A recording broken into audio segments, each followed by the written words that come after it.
Hello friends, this is Cara-Renee with Be Reborn Art and Healing. Today I'm creating for Shawn Petite's creative team. I'm creating on an 8x10 gallery depth wood panel. These are some of the supplies that I'll be using. I didn't end up using a couple of the products, but you'll see that as we move along. Projects often can kind of morph into something different than we have in our mind. So even though I was well prepared for the products that I wanted to use, I did end up changing things up a little bit. I am using a couple of Shawn stencils, background words, and lace primarily. I didn't end up using the bricks and bubbles. And I'll be adhering all of my papers with my Liquitex matte medium. And these these papers right here with the music notes and then the roses on top, I got them from an Etsy shop. They're a digital download. And if you want to check out my blog, once I put this up on my blog, I can give a more detailed list of where I purchased the Etsy papers. So again, I'm adhering my papers with my Liquitex matte medium. And because collaging is fairly redundant, I did cut out some of that. And then I loved that song verse there, or sentence, sorry. And so hopefully you'll get a chance to pause the video and see what that says. Unfortunately, it's covered over now, so I can't read it to you. But it was very perfect for this project because, again, this is created with daughters in mind, which I thought was really cool because Mother's Day is coming. I loved creating this with all of my daughters in mind, even though they're not all with me. They are all loved and cherished, and some are missed, but beautiful, beautiful thing. It's pretty awesome. So now I'm going to work kind of in pieces on my focal image because I'm jumping around as things are drying and as the inspiration is unfolding. So I'm coming in with Vintage Photo ink and going ahead and making those edges vintagey. Can't talk today apparently. This is going to be my base, and I'm actually going to glue this or adhere this on my my panel with some matte medium. And then I'll be building up the focal image that will set on top of that as I move along here. And so here I'm going to go ahead and adhere that. This was very different for me. Oftentimes I have a hard time creating a focal image. I have great ideas for backgrounds and I have pictures in my mind about how I want things to look, but building up a focal point is sometimes difficult for me. So this one was really fun and very different.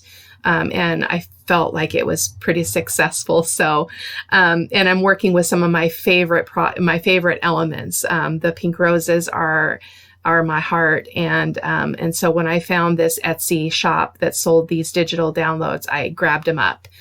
So this is the quote that I'll be using, as I mentioned before. I did give it a coat of matte medium, and then I'm drying it really quickly with my heat tool because I do want to make sure that I can do a glaze without it affecting that paper. So, and here I'm just marking off how much of a margin I want on that music page that's behind it, because that's going to be the bottom piece of my focal point. And so I'm going to go ahead and just trim those off here really quickly.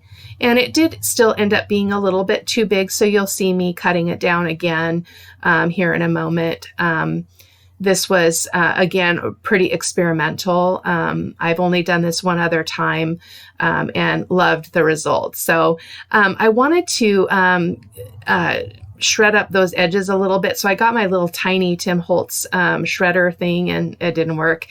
I had a really hard time holding onto this paper because it's a vintage music page, and so it was very, very flimsy. And so basically what this tool was doing was basically kind of tearing out chunks in the edges, which is exactly what I wanted. So it was perfect. And here is the point where I decide that that is still just a little bit too big. So I'm going to trim it down and then go ahead and do that same thing with that tool as I did before. For some reason, what it's called is leaving my mind, so apologize for that. So going ahead and making sure that that's all rough around the edges and looks all old and vintagey. So, and then again, coming in and adding some vintage photo to the edges just to kind of make it look old and antiqued. And then I'm going to go ahead and place that beautiful rose paper on top. And then kind of playing a little bit with the placement. I didn't end up using both of the hearts. I felt like it was a little bit too much. But I wanted to use this lock and the key. And it was gorgeous. And then I stepped away to go ahead and get a couple of 4 brads to go in the corners. And so I went ahead and attached that rose paper with the brads and used my little tool there to poke the hole through both of those pieces of paper. And I really love the effect. It's made it stay really feminine, and I really liked that. Going to go ahead and use a little bit of lace because, it's just so sweet and so vintagey. I love how vintage this turned out. It's definitely, I have a vintage heart, there's no doubt. And so I really liked how this went. And I pulled some string from my stash. This is just like a pink and white, ribbon, thin ribbon. And so I'm wrapping that around the back side, and then I'm going to go ahead and attach that key here in just a moment. And then I'll tie all that to the back, and then use a piece of tape to hold it in place.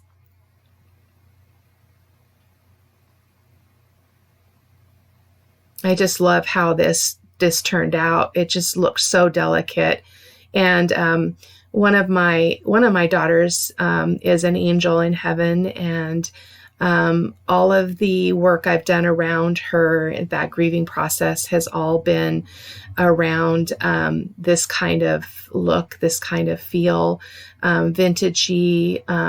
The pink roses are just what she's all about. And so it was pretty cool to create this both with my daughters that are here with me, as well as the ones who are not. So it was a very healing process for me. As is most of my artwork. I don't tend to create for the sake of creating, and so it usually has pretty deep meaning. So I went ahead and pulled out my Liquitex Heavy Gel and going ahead and giving a little bit of that to the back of the key just to make it a little bit more stable, and then to the back of that heart that's made out of burlap. And I'm going to go ahead and attach that to the top. And then I'll put my keyhole on the top of that, again with the Liquitex Heavy Gel. And then I'll be setting that aside so I can go back to working on the background. So I do apologize. I know that there's a lot of jumping around in this, but that was kind of the nature of working on the background and trying to work on a focal image that was fairly complex. So I hope that you're able to follow it and it's not too broken up for you. And then I did go ahead and get a small brush just so I could remove that extra heavy gel, because it reminds me of boogers when it dries, and you don't take it all the way off. And so I like to try to get as much of it off as possible, even though it does dry clear. I don't like that gloppy look. So now I'm going to use a raw umber glaze to go ahead and antique up that quote there. Angels are often daughters in disguise, or often disguised as daughters. I have 2 beautiful daughters, just amazing, extraordinary people. They're both teachers and are both being heavily impacted by the school closure and working from home and doing all of that stuff. And I think they're doing a phenomenal job. So I'm adding a couple of other elements, this little ruler and then a couple of butterflies. And again, the butterflies are from that same Etsy shop. I believe it's the same Etsy shop, but it is an Etsy download. And again, I'll make sure that you get that information. And here I'm coming in with Titan Buff and just using my finger to play with the paint and lighten up that background a little bit. I really wanted this to stay, the goal is always to stay lighter.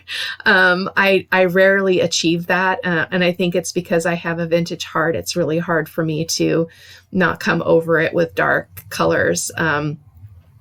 and then coming in with a green too. So I had a lighter green out in the first view of the video, but I did pull a darker color. It was just a little bit too pale. The other one was. So and that's the beauty of mixed media, is you do get to change your mind midstream, and that is the fun of it, is just being able to kind of control your own destiny in the project and going with what seems pleasing to your eye. And there's a close-up of the paint there. And my paper did wrinkle quite a bit, and so that's what I was kind of trying to show you there, was just how the paint catches on those folds. I think it's really beautiful. So just going here and there around the piece with that pale pink. It did end up being way too light in the end, and so you'll see how I manage that and how I work through that as we go along. And my butterflies, I did manage to keep fairly light here in the beginning, but they did get really, really dirty looking, and so I do a fix on that as well, as you probably notice in the main picture here of the project. So, and again, being really cognizant to give everything a good dry in between layers so that you don't get some unexpected result. So now I'm going to go ahead and do a raw umber glaze, and so that's raw umber golden fluid acrylic and my golden glazing medium, and then just wiping that back really well. And then I really liked how it was catching on the straight edges of the paper. And so I went back and kind of accentuated that here and there, and really loved the result. And this is where my butterflies started to get really grungy. And I think in part, the one on the upper right-hand corner didn't really have much print on that right wing. And so it made it look really flat as I moved through this, and I didn't care for that. So and again, gave that a really good dry. And there's just a close-up again of the that raw umber glaze catching on the edges of the paper. So now I'm going to use Shawn Petite's lace stencil and my archival ink in Fern Green. And I'm just going to be applying that stenciling here and there around the piece.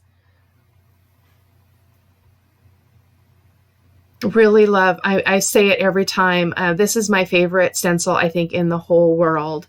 I use it so much. I think I'm going to actually have to order another one because it's getting pretty rough. I mean, I literally use it in almost everything that I create. And so now I'm going to come in with her background word stencil. This is a new one to me. And I went ahead and applied that here and there on the canvas. And I apologize, that did go really fast. I'm using my Distress ink in Picked Raspberry because I wasn't finding a pink that was going to really pull out the pink that I really wanted to in the entire project. And so that Picked Raspberry worked really well. I made sure that I dried it really well though too. So now I'm coming in and shading around my butterflies and also around that center music page. Just to really make it pop off. I wanted to make sure I had access to those edges before I go ahead and add my focal image. I had some trouble with my internet as I was doing this editing. It kept optimizing the HD clips, and so it was really difficult to manage where I was cutting and where I was editing, and so it was just, it is what it is. So I hope it's not too distracting, but some things didn't go as exactly as I planned. And there's just a close-up of that in place. I just love it. And then I'm going to go ahead and adhere my, it looks like I went ahead and decided to grab a little heart stamp to add something, a little bit of interest to that quote. And so I add it there. And in the end, you'll see that I do come back and add a black heart as well. That one was done in the vintage photo, so it's a little bit brown. So now I'm going to adhere that sentiment with my heavy gel. And again, that's the Liquitex heavy gel. And then I'll go ahead and use my charcoal pencil and shade around that as well. I did make sure that was nice and dry because there's nothing worse than doing the charcoal around and you hit glue. It's like, oh, That's not what I wanted. And I'm also going to go ahead and edge around my the whole piece. I didn't use my Soho Soft Pastel in black because I didn't want it to be quite as intense. And then here is where I came in. I didn't like those butterflies. They were looking too flat and too dirty. And so I came in with that green paint that I had used in the background and painted those butterflies over. And I also gave them back their bodies, used some black paint. And then I'm coming in just to give a little interest there with the background words again, and then edging again around the butterflies. It was a great fix. At first I was like, oh, this is not going well. I thought this is like one of the last things on the project, and it's just not what I want. So it turned out really good. I was really happy with it. And there's just a close up there. I hope that you enjoyed the video and that you'll check out all of the creative team posts. We have a group of amazing artists, and be sure to check out Shawn's shop, her stencils, her collage packs. They're amazing. Thank you so much for watching, friends. Take care. Bye-bye.